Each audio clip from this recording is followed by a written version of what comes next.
Salut les amis, aujourd'hui je vais vous parler de la Ferrari la plus vendue du XXe siècle. C'est une voiture qui est à l'origine de toutes les 458, les 488, etc. Je parle bien de la F355 Berlinetta. N'hésitez pas à vous abonner à la chaîne, mettre un petit pouce et commenter la vidéo. La 355, c'est maintenant.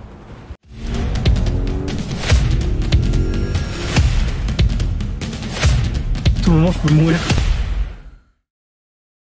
Alors du coup, cette voiture, elle répond à une demande dans les années 90 où les clients en fait voulaient une voiture sportive mais pas trop extrême. C'est-à-dire qu'ils voulaient une voiture qui soit agréable à conduire quand même tous les jours. Et à l'époque, il y avait la 348 qui était quand même sans direction assistée. Et puis, c'est quand même difficile à conduire. L'embrayage est très dur, etc. Donc là, Ferrari en 1994 a décidé de sortir la F355 en reprenant toujours le même moteur, le V8, qui d'ailleurs est d'origine des années 70 environ et qui a été amélioré à chaque fois mécaniquement jusqu'à cette génération.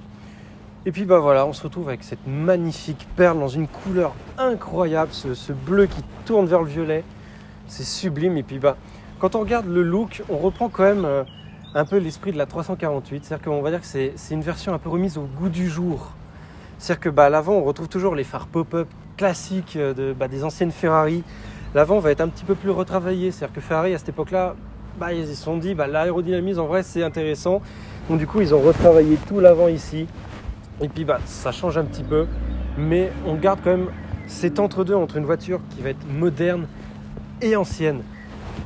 Quand on se dirige un petit peu plus vers les roues, on voit que les ailes sont quand même très fines. On garde vraiment l'esprit des 348 ou encore même la 308 qu'on avait filmée.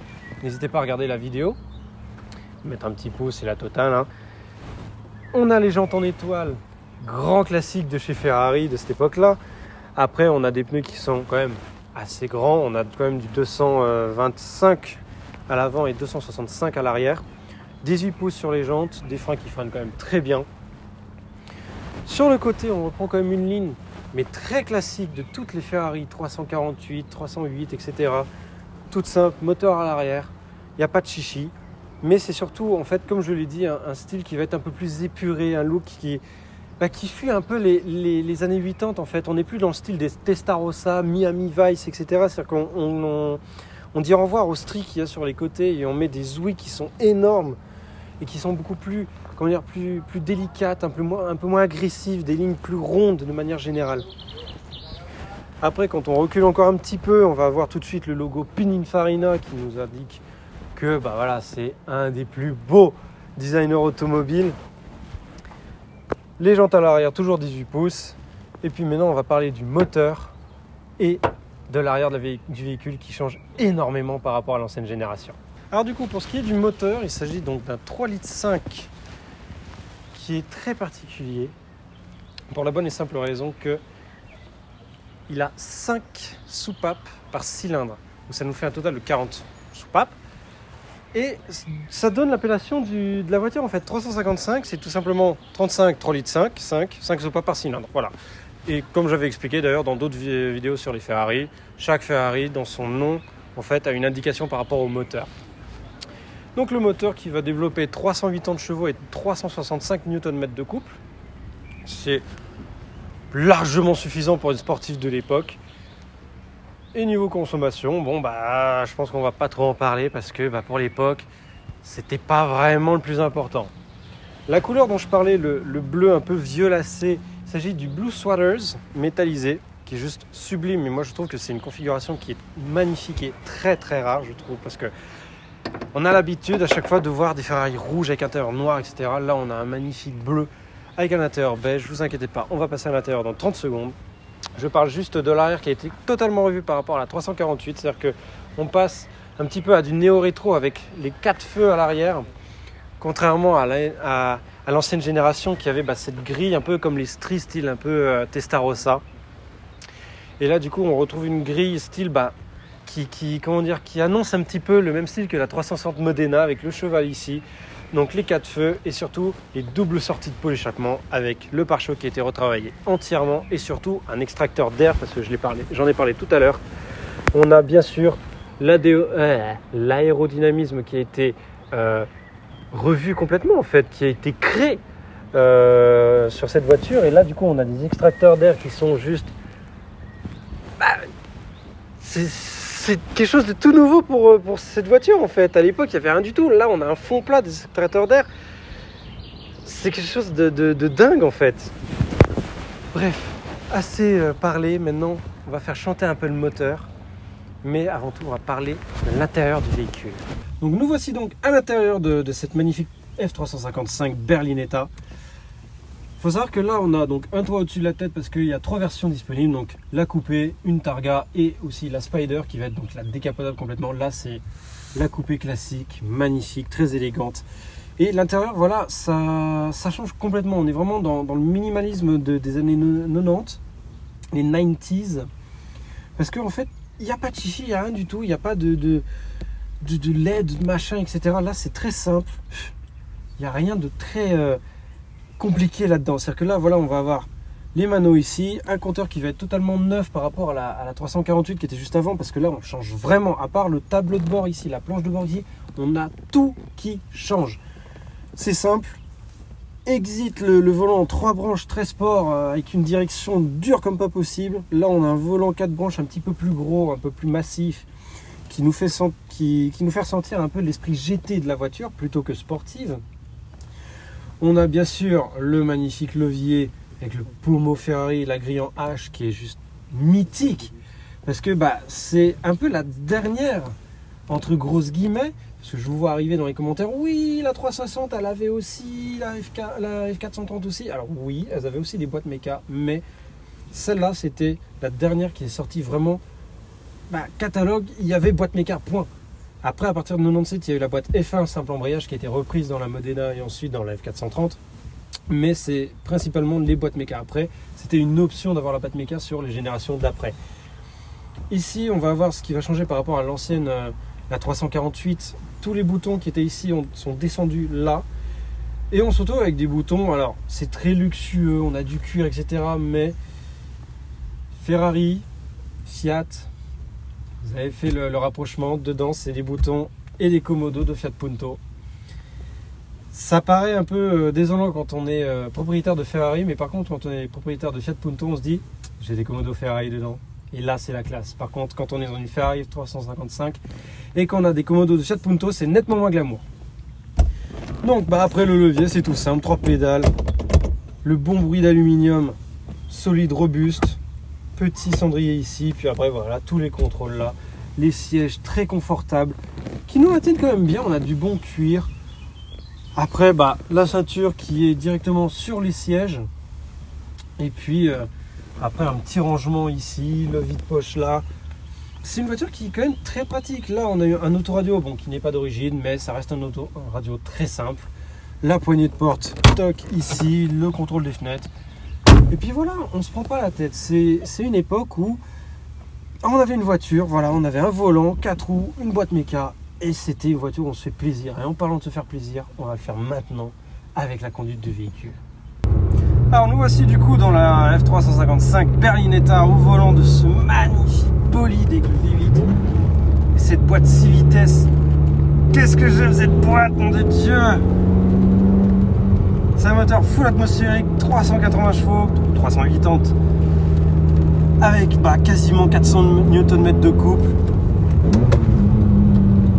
On a une ligne un peu modifiée, donc c'est une microsateur, c'est tout à fait normal.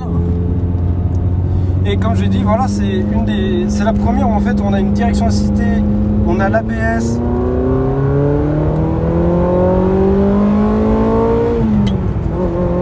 Et un moteur qui va jusqu'à 8500 tours minute, c'est fou! C'est une voiture en fait qui fait le pont entre les anciennes voitures et les voitures modernes, dans le sens où c'est un petit peu comme la Porsche 993. C'est-à-dire qu'on reconnaît encore le comportement d'une ancienne et on a toute la modernité d'une voiture des années 90 et début 2000. Donc avec les compteurs, le volant, etc. Donc les aides surtout. C'est-à-dire qu'on peut se faire plaisir en toute sécurité, j'ai envie de dire. Puis voilà, là on a une voiture on peut claquer là, comme ça, le rapport c'est magnifique. Et puis la voiture on la sent vraiment évoluer autour de nous, elle vit en fait. Et c'est le plaisir plaisir de conduire une ancienne en fait, parce qu'on a vraiment un grand plaisir à faire ça. On ressent la route, même si on a une direction assistée, on a vraiment une remontée d'informations qui est vraiment intéressante. Oh, oh là là, tout l'embrayage magnifique. Écoutez ça.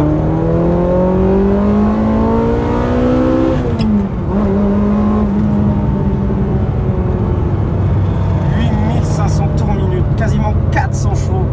Alors ouais, ça paraît pas beaucoup quand on regardait la Testarossa qui faisait les 400 chevaux, mais c'était un 12 à plat, un 12 cylindres à plat, et là on a un V8 à 90 degrés, c'est génial. Et puis franchement le bruit est incroyable. On a un échappement qui est légèrement modifié avec des catasports, c'est-à-dire que là on a une symphonie du V8 magnifique.